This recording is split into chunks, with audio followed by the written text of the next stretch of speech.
history, because you can look at history and it's after Bible times were written. The legally recognized supremacy of the Pope began in 538 AD when there went into effect a decree of Emperor Justinian making the Bishop of Rome, better known as the Pope, head over the churches and the definer of doctrines and the corrector of heretics. And you can also read there, Vigilius ascended the papal chair 538 AD under the military protection of Belisarius. Now, what was going on is Justinian, the Roman emperor, he moved the capital of Rome to Constantinople.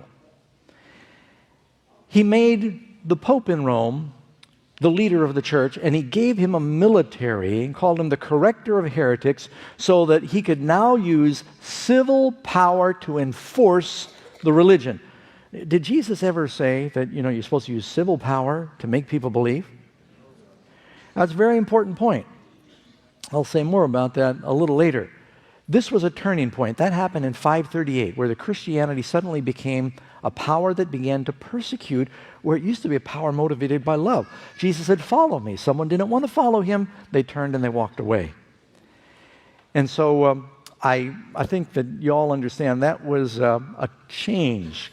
Jesus doesn't want us to use force to make people obey. You can also read here in Abbott's Roman History, the transfer of the emperor's residence to Constantinople was a sad blow to the prestige of Rome. And at the same time, one might have predicted her speedy decline, the decline of the city of Rome. But what happened is the development of the church and the growing authority of the Bishop of Rome, or the Pope, gave her a new lease on life. It made her again the capital, this time not the political or the military capital, but the religious capital of the world. There was a transference that took place during that time. Reading on a little more, to the succession of the Caesars came the succession of the pontiffs in Rome. When Constantine left Rome, he gave his seat to the pontiff.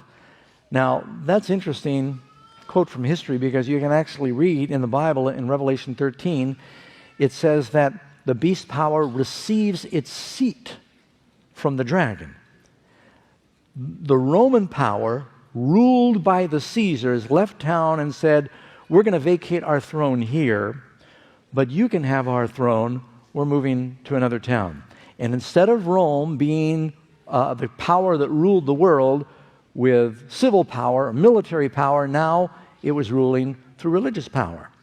We've all heard about the Holy Roman Empire.